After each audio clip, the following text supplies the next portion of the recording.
एक समय की बात है। एक राज्य में एक प्रतापी राजा राज करता था।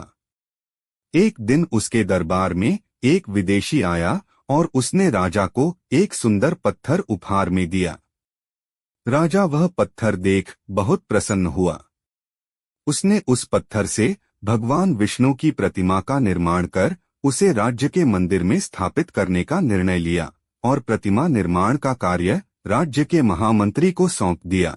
महामंत्री गांव के सर्वश्रेष्ठ मूर्तिकार के पास गया और उसे वह पत्थर देते हुए बोला, महाराज, मंदिर में भगवान विष्णु की प्रतिमा स्थापित करना चाहते हैं। 7 दिन के भीतर इस पत्थर से भगवान विष्णु की प्रतिमा तैयार कर राजमहल पहुंचा देना। इसके लिए तुम्हें 50 स्वर्ण मुद्राएं दी जाएंगी।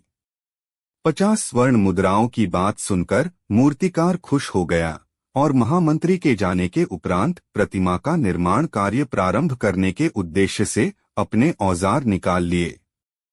अपने औजारों में से उसने एक हथौड़ा लिया और पत्थर तोड़ने के लिए उस पर हथौड़े से वार करने लगा, किंतु पत्थर जस का तस रहा।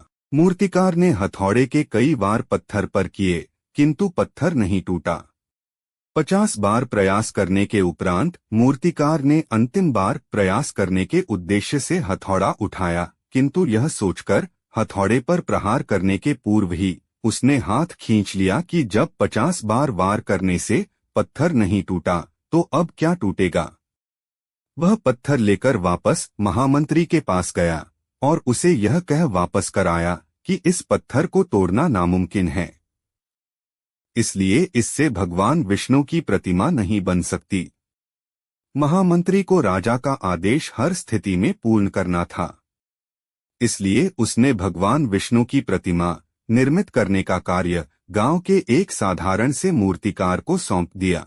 पत्थर लेकर मूर्तिकार ने महामंत्री के सामने ही उस पर हथौड़े से प्रहार किया और वह पत्थर एक बार में ही टूट गया।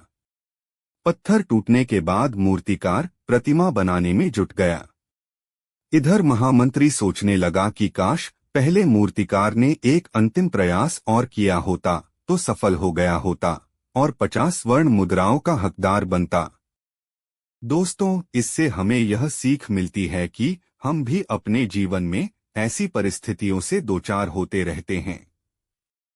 कई बार किसी कार्य को करने के पूर्व या किसी समस्या के सामने आने पर उसका निराकरण करने के पूर्व ही हमारा आत्मविश्वास डगमगा जाता है और हम प्रयास किए बिना ही हार मान लेते हैं।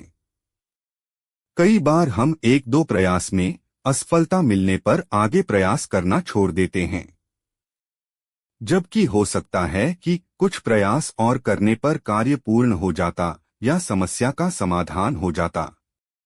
यदि जीवन में सफलता प्राप्त करनी है तो बार बार असफल होने पर भी तब तक प्रयास करना नहीं छोड़ना चाहिए जब तक सफलता नहीं मिल जाती। क्या पता जिस प्रयास को करने के पूर्व हम हाथ खींच ले वही हमारा अंतिम प्रयास हो और उसमें हमें कामयाबी प्राप्त हो जाए।